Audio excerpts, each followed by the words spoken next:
So Canton was one of what were called the 10 towns, so 10 original towns that comprised St. Lawrence County. And this actually predates what's known as Maycomb's Purchase, which most people think of as the sort of official land that created St. Lawrence County.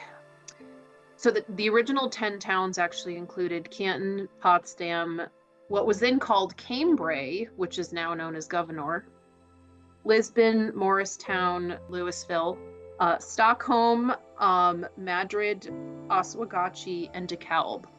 So originally, that actually predates European settlement in this area, that those towns were named by the land commissioners in Albany to actually kind of identify this area, which at the time was wilderness. So this is the time when Canada was just a territory owned by Britain, and this was sort of the wilderness on the other side of the river. So those were the original 10 towns. So Canton has long been sort of a known place.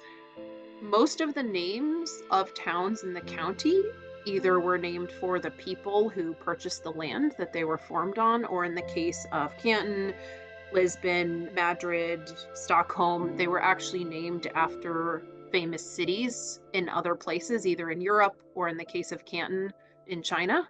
So after Canton, but a lot of things were pronounced differently, largely because the people here had never been to those places, so they didn't actually know how to pronounce the names. But there's also something called a shibboleth, which is it's basically a word that's pronounced differently in different places by local people. So that's true of Norfolk. So the R instead of the L is actually a shibboleth. It's a local, variation of the pronunciation of the word. And we don't know exactly how that happened, if it's because at some point, in an old document, maybe an L was really curvy and looked like an R. There's many different ways that can happen. The pronouncing of Madrid is actually, I was told by one of our researchers and historians here that was pronounced that way because they actually didn't know how to pronounce Madrid. Again, it's a foreign place they had heard of that sounded exciting, but the people who named it had not actually been there, so they thought that was the correct pronunciation. So that's actually true of a lot of places, especially in rural areas, are named after larger, well-known cities that were largely in Europe at the time, but obviously other countries as well, to try to attract people to them, to make them sound, I guess, more exciting or more important perhaps than they were at the time. There are a few other fun facts about some of the names.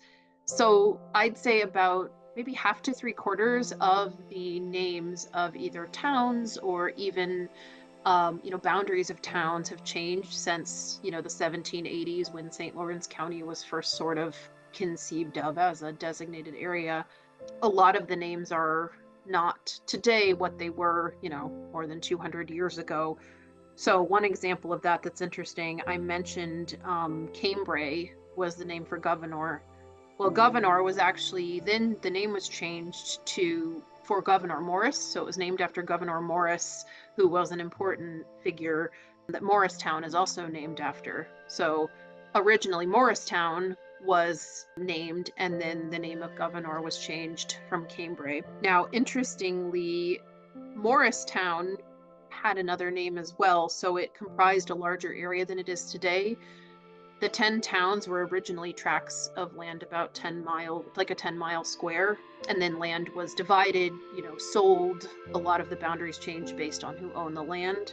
But Morristown was one of the original major business cities. It's still considered an important, city right on the water, but it encompassed a large area which was called The Hague, after The Hague in Belgium, because that was such an important commerce area at the time. And another important, or I guess interesting name, so Messina actually predates the 10 towns. That was one of the first named places, at least named by European settlers. Of course, the Akwesasne, Mohawk, and the indigenous people here, both the Haudenosaunee, had their own names for things, but one of the first named areas in St. Lawrence County by the Europeans was Messina.